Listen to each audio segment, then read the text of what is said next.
Ladies, gentlemen, and Haradrim of all ages, as we continue through the week, we are slowly approaching the end of the PTR for Season 5 for Diablo 4, and as such, it seems like it's a good time to check in and talk about how the PTR has been going, what's been going on, what we know is moving forward to Season 5, and just how the community seems to feel about their experience with all the new things so far.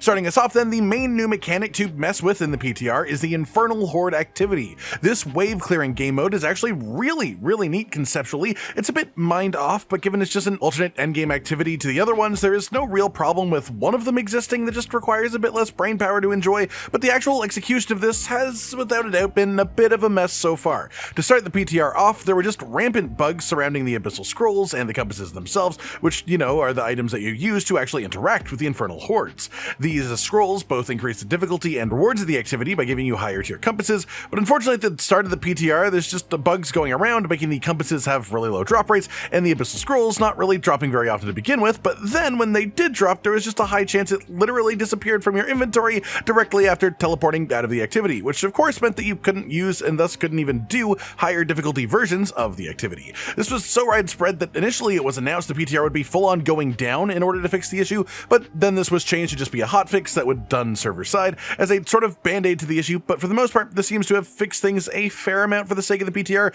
though it is still relatively uncommon to get compasses compared to things like just running the pit on repeat. But hopefully this will just be properly taken care of before proper release of the season, as there's just a ton of time for them to actually act on this and adjust it. Past that, there's a ton of other bugs going on right now that are affecting people's experience on the PTR, even in things like the pit, which functions just fine on live servers, but on the PTR it all just feels a bit off really. The amount of mobs is different in a weird way, as is the amount of bar filled when killing enemies and such, and also bosses just across the board really are just sort of feeling like they have the wrong health numbers in the game. So take all the stuff that's going on here with a bit of a grain of salt, as this really is just a preliminary test of Season 5, not a real preview of exactly what it's going to look like. That said, let's talk about the new activity properly, the Infernal Horde, after the fixes that happen. The activity itself then is activated with these compasses, as mentioned earlier. They awkwardly work a lot like Nightmare Dungeon sigils in the bad ways, taking up one spot in your inventory each. I really heavily hope this gets changed because inventory space has always been a known issue in the game, and this would be a pretty hefty backward step if left as a permanent addition to the game. That said, these compasses use Abyssal Scrolls as a means of upgrading them to higher tiers, but are consumed on use, which means just as a default part of how the activity is designed, you can't really just spam these back to back, at least not the actual meaningfully challenging versions of it, which brings me to the main complaint that I and others seem to have. At least, first off, of course, it probably should be a bit more approachable to do, but repeatedly in the PTR if you want us to test it. Instead, we did have to test, regular drop rates, which just sort of feels weird if they wanted our opinions on things. But even as far as the actual game release version of this, from what we are currently seeing, the main issue that we have is just the difficulty range of the actual activity.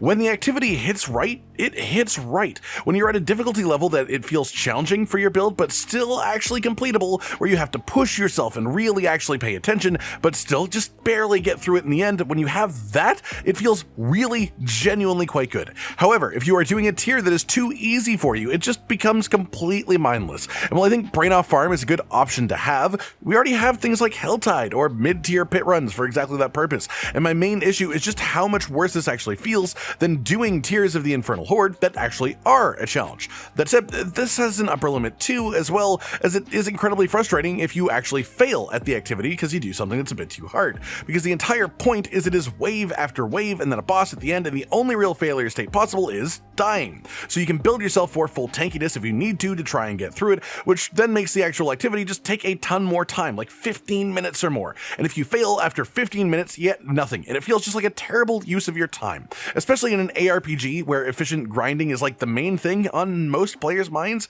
That said, some elites and even the bosses definitely scale really weirdly right now. As I mentioned earlier, it's just sort of a bug acknowledged by the devs that something will change here before Season 5. Just a lot of bosses just don't have the help that they should have. And the thing is, this activity definitely does have promise. It does have potential in my mind. It just needs some love and some care and some changes. The main thing that is probably negatively affecting people's view of it so far, at least as far as the PTR is going, is that it seems seems like the devs want it to be a limited activity. Because of the compasses and the abyssal scrolls, it feels like they want an Infernal Horde run to be something that you earn the right to do rather than just being able to boot it up whenever you want, so to say. And I don't know whether that is a good thing or a bad thing, really. I don't choose that, it's not really up to me, but I think if you are going to make it a less repeatable endgame activity, then it needs to have the level of rewards at the end to match that. And it can't give you absolutely nothing if you fail either, because you want to incentivize people pushing their limits and breaking their comfort zone, especially with something that you cannot just do back to back. So while some punishment definitely is fair, don't get me wrong,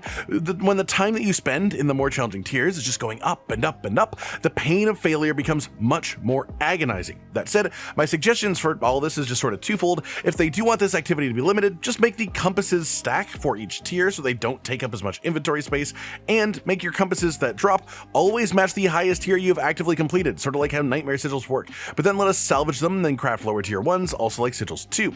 That way you can lower the drop rates of compasses but make each one more valuable when it does drop. And I should say they do have it at a stage now where you can salvage these compasses to get scrolls, but I just think that adds an unnecessary extra step to that system. I just think it would function better the way I've said. Secondly to that, then increase the rewards of this activity massively across the board. And I think there's a way to do it that would be much more interesting than what it currently is. My suggestion is have enemies in a higher tier Infernal Horde runs drop higher amounts of Aether, then have the reward chests in these higher tiers cost more Aether each than they do in lower tiers in direct relation to the increased gain from them, but also have them give significantly more and better rewards. The reason for this scaling is because I also think that they should make it so when you fail the activity, you keep any Aether you earned while doing it. This way, if you fail a hard one, a very high tier one, after doing it for like 15 or 20 minutes, it's not a complete waste. You still have at least the currency. Maybe they make you only get half of it, but still you keep some of it, right? But because of these scaling costs of in higher tiers, that means that you can't just go and like spend all the Aether that you kept in like a low tier version of it you can complete brainlessly afterwards, because it would just be more Aether than you would ever need at that tier, more than would ever actually get you anything of value. Instead, it lets you build up a bank for when you do complete the harder tiers instead of failing. And it lets you get more rewards when you do succeed, which I think is a good idea. I mean, at least those are my 2 cents on the whole thing.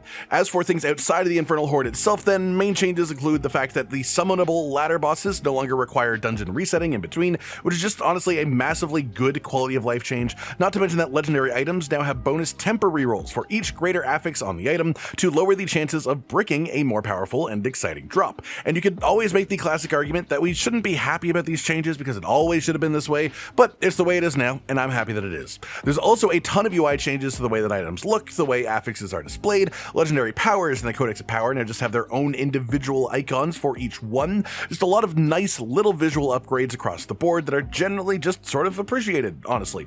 Past that, there are a ton, and I mean genuinely an insane amount of new both legendaries and uniques for each class, for all classes. Just a lot of new powers available, including a ton that weren't even revealed to us in the initial discussions about Season 5 or the PTR. And they just have a massive change to not only the potential new builds, but also to pre-existing ones too.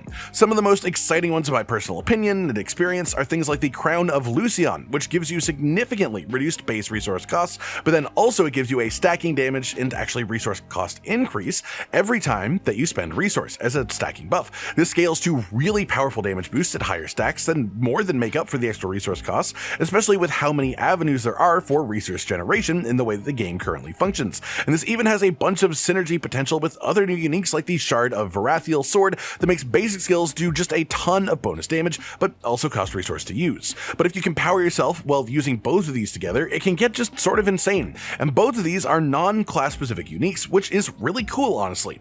Or if you're a sorcerer with a new Axial Conduit unique that charges up your chain lightning in incredible ways, then you combine that with the other two that just sort of creates some sort of new bug that just obliterates everything on your screen in insane amounts. And honestly, I do hope that that bug does get fixed, but not in a way that ruins the combo and how these things interact completely, as it's a really fun conceptual mingling of mechanics that just is obviously creating some weird things behind the scenes number-wise. That said, even without Axial Conduit, the other two on Sorcerer is actually still doing a lot of good things that are much less bugged. Overall, it's essentially one new properly performing build for Sorcerer that isn't bug-based, and an unfortunate amount of nerfs outside of that to other parts of the class. The devs definitely seem like they are consistently at least a step behind on Sorcerer, if not two, as this just feels like they are still trying to punish the class for being bugged all the way back in like Season 2. That said, Druid has gotten seemingly a lot of love in this PTR, with new legendary aspects like the Moonrage aspect that spawns in extra wolves to be a part of your pack, or things like the new Spirit Bond aspect that both makes your companions unkillable and makes up to 17.5% of the damage that you take instead be applied downside to them. So it may as well just read that it reduces your incoming damage by that amount and removes the main downside of wolf companions and endgame content, which is honestly really solid as a combination. The other three classes then seem to be having much more just sort of middling experience, by which I mean some things are better, some things are worse, but on the whole, overall, I just heard minimal complaints from Barbarian, Rogue, and Necromancer. They're all feeling pretty much fine. Every class has a number of changes though that boost it in some way, adds new builds in some fashion, or makes existing ones different. And there has been a lot of balance changes here too, but the devs have made it clear as they physically can, that they know the balance in the PTR is just off. They don't take any actual numbers as final by any means. This is all just about testing interactions and general gameplay feel more than anything else. Generally speaking then, the vibe that the PTR is giving players is one of apprehension. Cautious optimism at best, but nothing feels as game-changing as it all did with Season 4. This isn't a full overhaul of anything, but it is a nice little collection of new uniques and legendary powers, an enjoyable enough new endgame activity as well, especially once the little bits have maybe been ironed out a little bit more on the extremities of it. The quality of life changes are nice, the changes to the UI is lovely, but nothing particularly monumental aside from bosses not needing to be reset in between actually summoning them. But overall, I would say the community feelings about this PTR are that it has had a lot of issues, it's had bugs and problems of all sorts, but assuming that side of things is fixed by the time it actually gets released and we just get what was clearly intended to be the changes, it should be a relatively nice set of enjoyable additions to the game, a relatively fun season, even if a short one.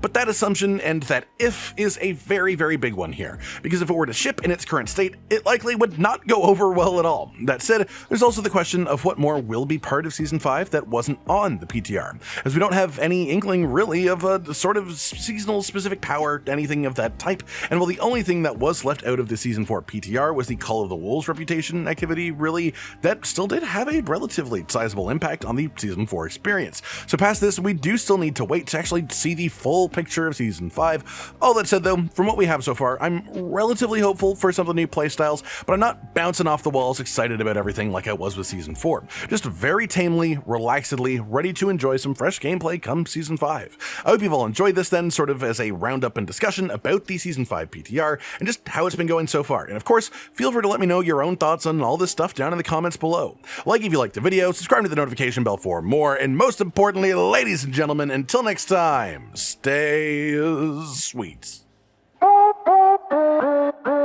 Josh, Cotton, and Hollow with the videos, dropping the humor like a hammer on your tippy toes, bringing entertainment on a daily arrangement to take our insanity and turn it into entertainment. Yes, I said entertainment twice, to reiterate that it is nice to look into your faces on a mostly daily basis when you let us in your homes to make the whole world a stage. Goodbye.